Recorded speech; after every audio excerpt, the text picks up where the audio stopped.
Bismillah. Bismillahirrahmanirrahim. Alhamdulillah. Wassalatu wassalamu ala sayyidi Rasulillah wa ala alihi wa sahbihi wa man walah. Qala rabbi shrah li sadri wa yassir li amri wa hlul 'uqdatam min lisani yafqahu qawli. Nawayna ta'alluma wa ta'lim wa tadhakkura wa tadhkir wa an-naf'a wal intifa'. الإفادة والاستفادة والحث عن التمسك بكتاب الله سنة رسوله صلى الله عليه وآله وسلم والدلالة على الهدى ابتغاء مرضاته وثوابه وقربه سبحانه وتعالى. السلام عليكم ورحمة الله وبركاته.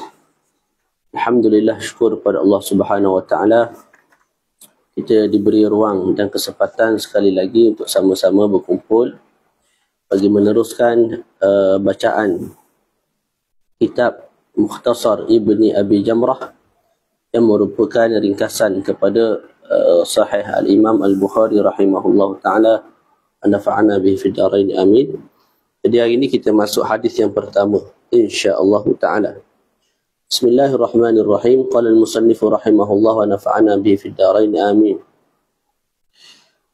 عن عائشة أم المؤمنين رضي الله تعالى عنها أنها قالت: أول ما بدأ به رسول الله صلى الله عليه وسلم من الوحي الرؤيا الصالحة في النوم، فكان لا يرى رؤيا إلا جاءت مثل فلق الصبح، ثم حبب إليه الخلاء وكان يخلو بغار حراء فيتحنث فيه وهو التعبد الليالي ذوات العدد قبل أن ينزع إلى أهله، ويتزود لذلك ثم يرجع إلى خديجة فيتزود لمثلها حتى جاءه الحق وهو في غار حراء، فجاءه الملك فقال: اقرأ، فقال: ما أنا بقارئ. قال: فأخذني فغطني حتى بلغ مني الجهد أو الجهد، ثم أرسلني فقال: اقرأ، فقلت: ما أنا بقارئ. فأخذني فغطني الثانية حتى بلغ مني الجهد، ثم أرسلني فقال: اقرأ، فقال: اقرأ، فقلت: ما أنا بقارئ. فأخذني فغطني الثالثة ثم أرسلني فقال: اقرأ باسم ربك الذي خلق، خلق الإنسان من علق، اقرأ وربك الأكرم إلى آخره. Nah, untuk bacaan kitab ini kita gerak perlahan-lahan insya-Allah. Kita tak perlu nak gopoh nak khatam kitab ni. Kita cuba untuk mengambil istifadah sebanyak-banyaknya daripada syarah ke atas kitab ini yang dikarang oleh Al-Imam Asy-Syanwani, Syarhun Nubi, Al-Imam Al-Bukhari, Fathul Bari, dan juga Al-Imam Al-Aini ke atas Sahih Al-Bukhari insya-Allah. Jadi kita bergerak perlahan-lahan, tidak terlalu gopoh. Jadi disebut an Aisyah ummul mukminin, daripada Sayyidatina Aisyah ummul mukminin. Sayyidatina Aisyah merupakan anak kepada Sayyidina Abi Bakar As-Siddiq radhiyallahu taala anhuma, dan digelar sebagai Ummu Abdillah. Kunyah Sayyidatina Aisyah ialah Ummu Abdillah.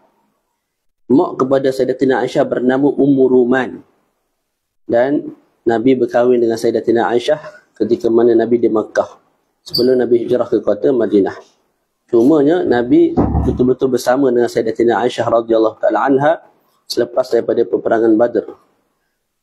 Ketika mana Nabi wafat, Sayyidatina Aisyah berumur 18 tahun.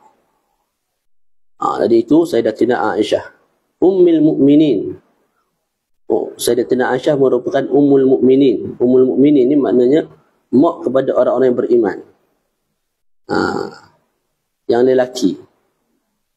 Sedangkan Sayyidatina Aisyah juga ibu dan mak kepada orang-orang yang beriman di kalangan perempuan.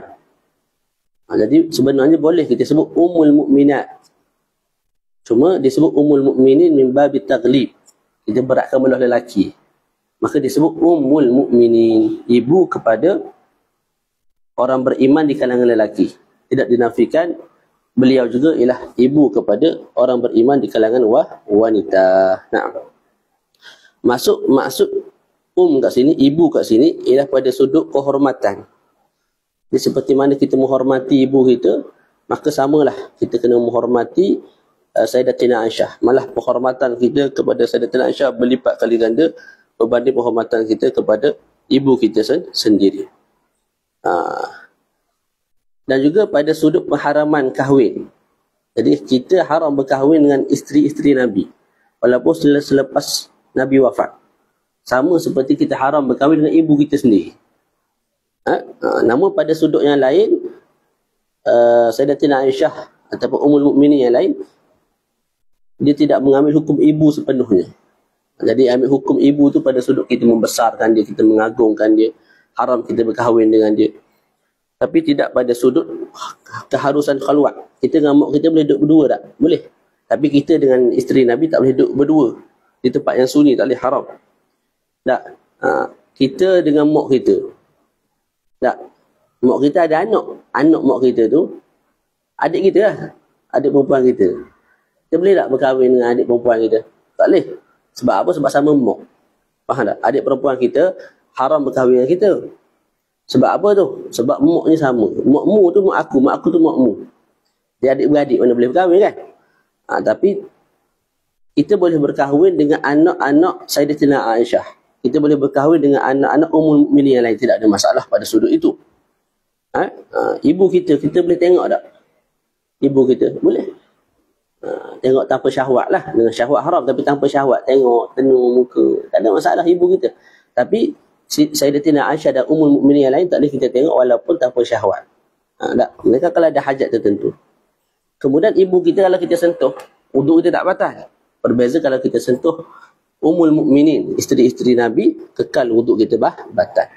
Jadi Ummul Mukminin, ibu kepada orang yang beriman pada sudut tertentu. Pada sudut al-ihtiram wa ta'zim wa hurmat at-tazawuj. Pada sudut yang lain tidak mengambil hukum ibu. Boleh? Jadi an Aisyah ummul mukminin radhiyallahu taala anha annaha qalat, daripada Sayyidatina Aisyah radhiyallahu taala anha, sesungguhnya beliau berkata, awwalu ma budi'a bihi Rasulullah sallallahu alaihi wasallam min al-wahyi. Perkara pertama yang dimulakan dengan dia daripada wahyu kepada baginda Rasul alaihi salatu wasallam, itu saya terjemuh sendiri dah tu. Mafhum kefahaman dia nak beritahunya, wahyu pertama yang datang kepada Nabi ialah dalam bentuk ar-ru'ya salihah, mimpi yang benar. Tu awwalu ma budi'a bihi Rasulullah sallallahu alaihi wasallam min al-wahyi ar-ru'ya salihah, ataupun adalah lam ar-ru'ya salihah, maknanya perkara pertama, wahyu pertama yang Nabi terima ialah dalam bentuk mimpi yang benar. Mimpi yang benar. Sebelum kita pergi lebih jauh, apa itu al-wahyu? Al-wahyu pada sudut bahasa bermakna al-i'lam fi khafa, perkhabaran atau pemberitahuan secara tersembunyi, secara senyap-senyap.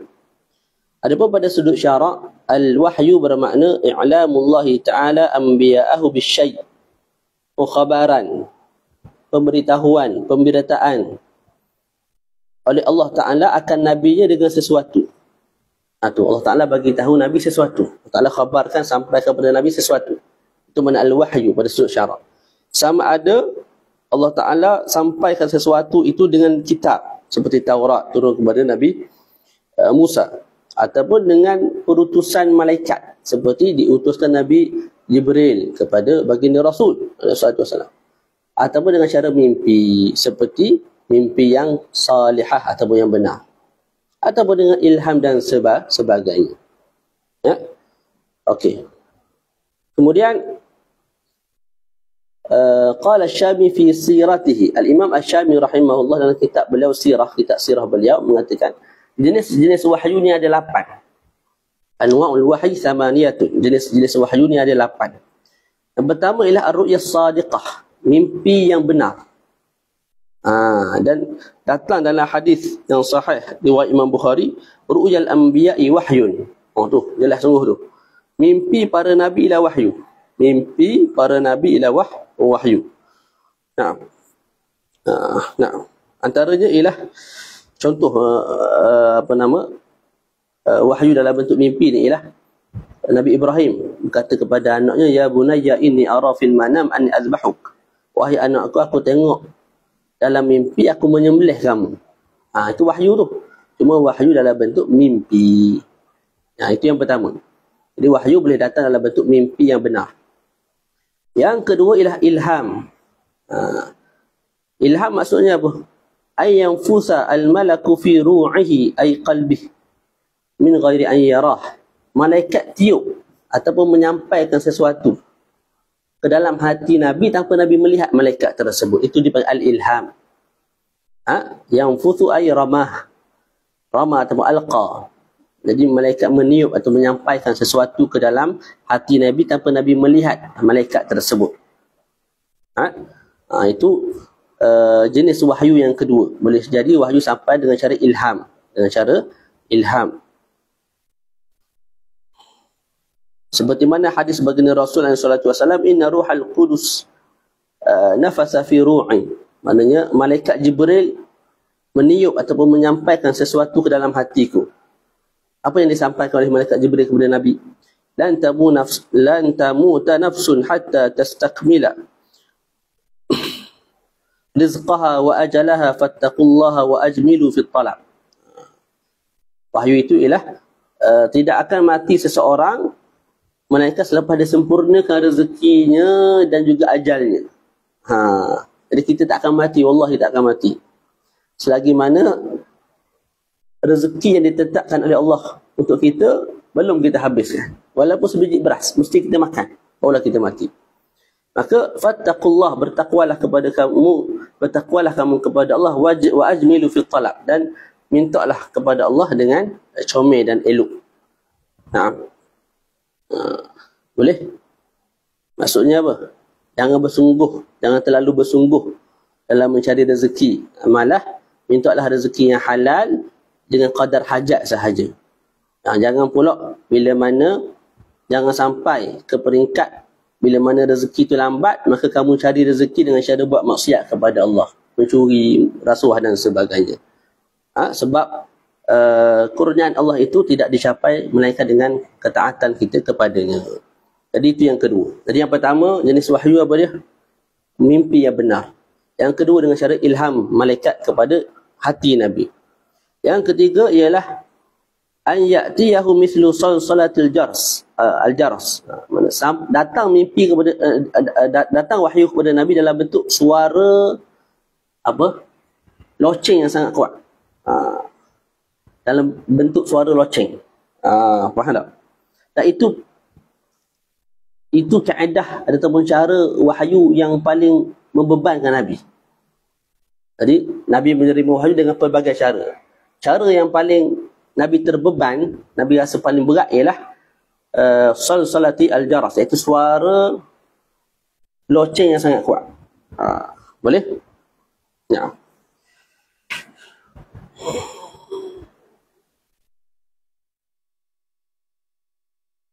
Kemudian yang keempat ialah ayyukallimahu Allahu bila wasitah min wara'i hijabin fil yaqadhah.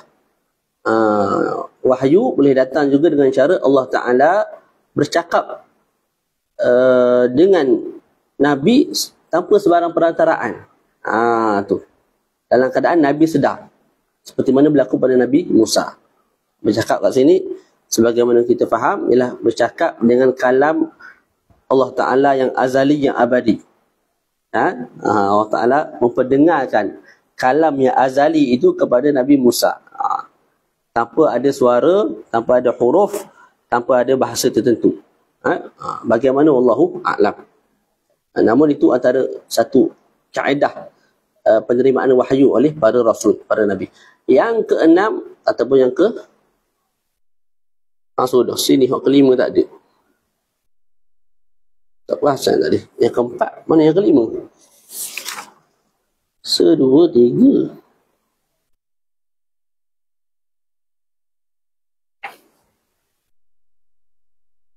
Empat. Lima, enam, tujuh. Hilang se ni. Takut dalam kitab asal pun hilang se, tak tahu. Tak. Dalam kitab ni lepas empat 6. Tak apa, kita baca yang kelima. Ayu kalimahullah fin naum. Allah Ta'ala berbicara dengan Nabi ketika mana Nabi sedang tidur. Macam mana? Wallahu a'lam. Yang ketujuh, maji'ul wahyi kadawiyin nahl. Datangnya wahyu kepada Nabi seperti bunyi lebah. Seperti bunyi lebah. Nah. Seperti mana warid daripada hadis Sayyidina Umar Al-Khattab, beliau berkata, kana Rasulullah sallallahu alaihi wasallam idza nazala alaihi al-wahyu yusma' indahu kadawiyin nahl. Adalah baginda Rasul sallallahu alaihi wasallam bila mana turun wahyu ke atasnya, maka didengari di sisinya suara seperti suara lebah. Suara lebah gitu. Boleh? Yang ketujuh, al-ilmu alladhi yulqihi Allahu fi qalbihi wa ala lisanihi inda al-ijtihad fil ahkam. Yang ketujuh ialah dengan cara ilmu yang Allah Ta'ala campakkan ke dalam hati Nabi, juga ke atas lidah Nabi bila mana Nabi berijtihad pada hukum hakam tertentu. Boleh? Itu 7. Disebut oleh Al-Imam Asy-Syami rahimahullah. Dia sebut 8 tapi dikira dalam kitab ni 7 ya. Yang kelima tak ada.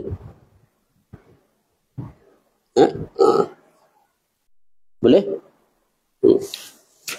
Ada lagi aqsamul wahyi yang tidak disebut oleh Imam Asy-Syami. Antaranya ialah dengan perantaraan kitab. Seperti Taurat, Injil, Az-Zabur, Al-Quran sendiri.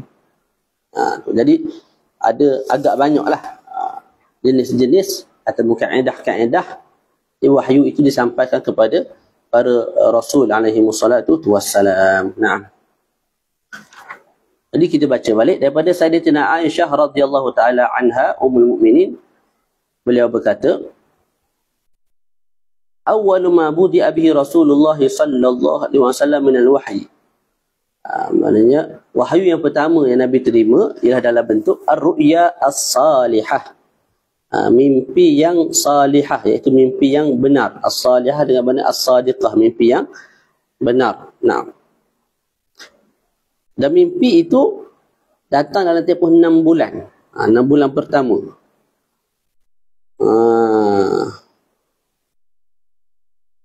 Nah, 6 bulan pertama sebelum menerima wahyu Iqra' bismi rabbikal ladzi khalaq.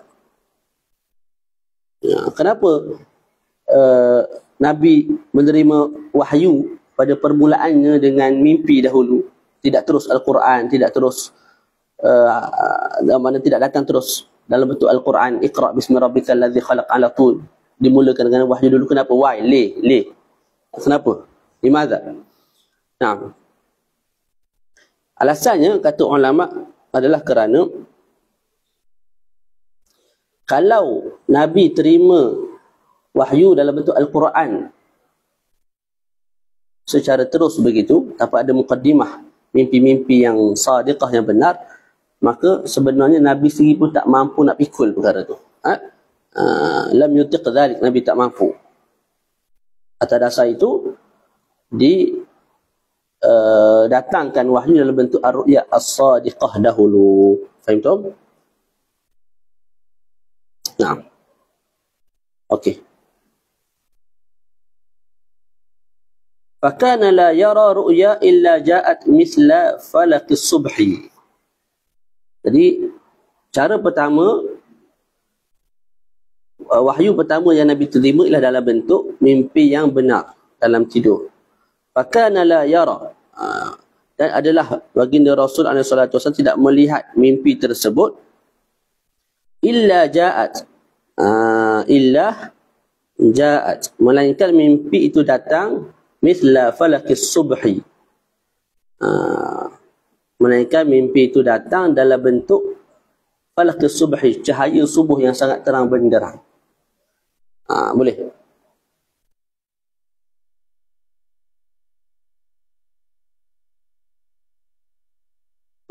Nah, maknanya dalam mimpi itu Nabi nampak cahaya yang sangat terang benderang, seperti cahaya subuh, seperti cahaya subuh. Nah, boleh?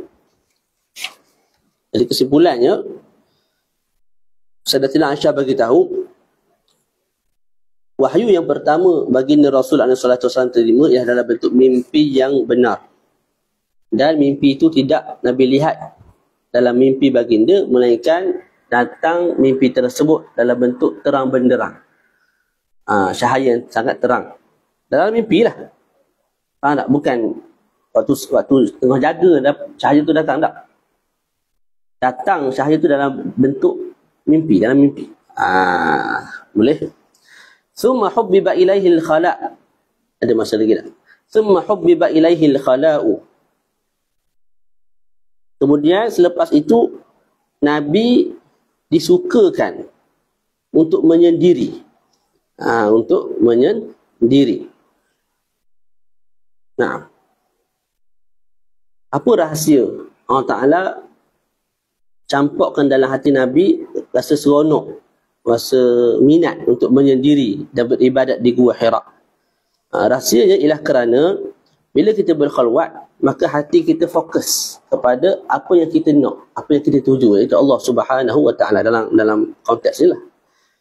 Summa hubbiba ilaihil khala', kemudian didatangkan kepada Nabi rasa minat untuk menyendiri. Wa kana yakhlu bi ghairi Hira, dan adalah baginda Rasul menyendiri atau berkhalwat lah bahasa kita, bahasa tasawuf, berkhalwat di Gua Hira. Di Gua Hira. Gua Hira ni berada di satu jabal, satu bukit ataupun satu gunung yang berdekatan dengan Mekah dalam 3 amyal. Mana siapa-siapa yang nak ke Mina, jabal tu berada belah kiri. Sekarang ni dikenali dengan Jabal Nur. Dan ianya termasuk daripada jabal-jabal syurga, gunung-gunung syurga, bukit-bukit syurga. Jadi siapa yang ke sana ada kemampuan naiklah. Saya pernah sampai dah tapi tak naik ke atas. Nampak macam tinggi. Kemudian biar dulu insya-Allah. Boleh? Ni wa kana yakhlu bi ghairi Hira fayatahannasu fi. Maka Nabi berkhalwat di Gua Hira dan beribadat di dalamnya. Wa huwa ta'abbudu. Wa huwa ta'abbudu itu ialah kalam daripada perawi. Perawi yang mensyarahkan apa makna yatahannas. Yatahannas ay at-ta'abbud, beribadat. Boleh? Berapa lama Nabi beribadat dalam tu? Al-layaliya zawatil adad. Malam-malam yang beberapa hari. Maknanya Nabi berkhalwat di Gua Hira dalam satu tempoh yang agak lama. Iaitu sebulan. Hampir sebulan dalam Ramadan. Okey. Ada sebut ni ya. Imam Ibn Hajar kata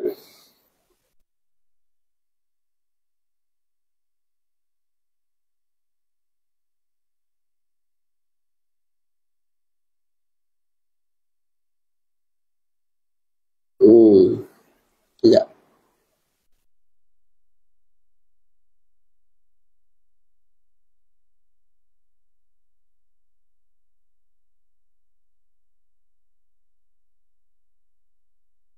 Allahu a'lam. Saya tak pasti adakah sebulan, takut salah faham. Yang pentingnya beberapa hari lah. Kita boleh sebut beberapa hari. Beberapa hari sungguh tu Allahu a'lam. Ya? Nah. Kita tengok balik ya. Wa aqallul khalwah salasatu ayyam. Thumma sab'ah, thumma syahr. Sekurang-kurang khalwat tu 3 hari. Kemudian 7, kemudian sebulan. Wa huwa alladhi tamma bihi suluk lin nabi sallallahu alaihi wasallam. Wal muradu al-layali ma'a ayyamiha. Wa innama khussa al-layali li'anna tamam al-ikhtila' yakunu biha. Ala kulli hal Nabi berkhalwat lah beberapa lama, beberapa hari di Gua Hira. Qabla an yanzi'a ila ahlihi, sebelum Nabi kembali kepada keluarga Nabi. Wa yatazawwadu lidzalik. Kemudian bila dah habis bekalan di dalam Gua Hira, maka Nabi kembali kepada keluarga dan Nabi yatazawwad, Nabi pun tambah bekalan yang lain. Kemudian Nabi naik semula ke Gua Hira untuk teruskan beribadat. Summa yarji'u ila Khadijah fayatazawwadu limisliha. Kemudian Nabi kembali ke Sayyidatina Khadijah untuk mengambil bekal dengan jumlah yang sama. Maknanya sebelum ni ambil bekal untuk khalwat dalam satu tempoh, balik ambil bekal untuk berkhalwat dalam satu tempoh yang sama. Lepas tu balik semula kepada Sayyidatina Khadijah, ambil bekal dan kembali semula ke Gua Hira untuk berkhalwat dalam tempoh yang sama, beribadat kepada Tuhannya Allah Subhanahu wa ta'ala. Nah. Okey. Hatta ja'ahul malak, hatta ja'ahul haqq. Sehinggalah datang kepada Nabi al-haq, kebenaran, iaitu wahyu. Wa huwa fi ghairi Hira, sedangkan Nabi ketika itu sedang beribadat di Gua Hira. Wahyu tu datang pada hari ke-16 Ramadan. Ketika itu umur Nabi 40 tahun. Ni nak dapat wahyu pertama ni. Nah. Faja'ahul malak. Faja'ahul malak, fa tu fa tafsiriyah. Fa yang menerangkan perkara sebelum. Jadi apakah kebenaran al-haq ataupun apakah al-haq ataupun kebenaran yang sampai kepada Nabi ketika mana Nabi dalam Gua Hira? Maka disyarahkan faja'ahul malak. Kebenaran itu ialah kedatangan malaikat. Malaikat apa? Malaikat Jibril alaihi salam. Al-malak. Al-malak ini jamak kepada mufrad kepada malaikah. Jadi malak ni mufrad. Malakun, malakani, malaikatun. Jadi disebut sehinggalah datang kepada Nabi kebenaran. Sedangkan Nabi dalam Gua Hira, faja'ahul malak. Kebenaran itu datang dalam bentuk seorang malaikat yang datang kepada Nabi. Faqala, dan malaikat itu berkata, iqra, bacalah. Azan dah. Azan dah. Kita berhenti dululah insya-Allah. Azan asar dah, nak pergi sembahyang asar dulu. Jadi kesimpulan dia, daripada Sayyidatina Aisyah radhiyallahu taala anha, beliau berkata, wahyu pertama yang Nabi terima ialah dalam bentuk mimpi yang benar selama 6 bulan pertama. Mimpi itu Nabi terima dalam mimpi lah, dalam tidur. Dan baginda tidak melihat mimpi tersebut, melainkan mimpi itu datang dalam bentuk cahaya yang sangat terang, seperti cahaya waktu subuh. Kemudian Nabi kemudian Allah Ta'ala campakkan dalam diri Nabi rasa minat, rasa suka untuk menyendiri, berkhalwat, menyembah Tuhannya. Maka Nabi berkhalwat di gua yang bernama Gua Hira. Nabi berkhalwat di situ al-layaliyah. Al-layaliyah mana malam-malam bersama dengan siang lah, dalam satu tempoh tertentu. Sebelum Nabi kembali kepada keluarganya. Maksudnya Nabi stay kat situ beribadat. Bila habis bekal, Nabi kembali kepada keluarga Nabi untuk ambil bekal. Kemudian kembali semula ke Gua Hira ibadat. Kemudian kembali pula ke rumah Sayyidatina Khadijah ambil bekal. Kemudian kembali semula ke Gua Hira, sehinggalah datang kepada Nabi kebenaran. Apa kebenaran tersebut? Datang seorang malaikat, iaitu malaikat Jibril kepada Nabi. Maka malaikat Jibril berkata kepada Nabi, iqra, bacalah. Nabi bersabda, faqala ma ana biqari, aku tak pandai membaca. Jadi kita berhenti kat situ dulu. InsyaAllah nanti kita sambung. Faqala iqra, faqala ma ana biqari ila akhirih. Wa sallallahu ala sayyidina Muhammad wa ala alihi wa sahbihi wa baraka wa sallam. Walhamdulillahi rabbil alamin. Assalamualaikum warahmatullahi ta'ala wabarakatuh.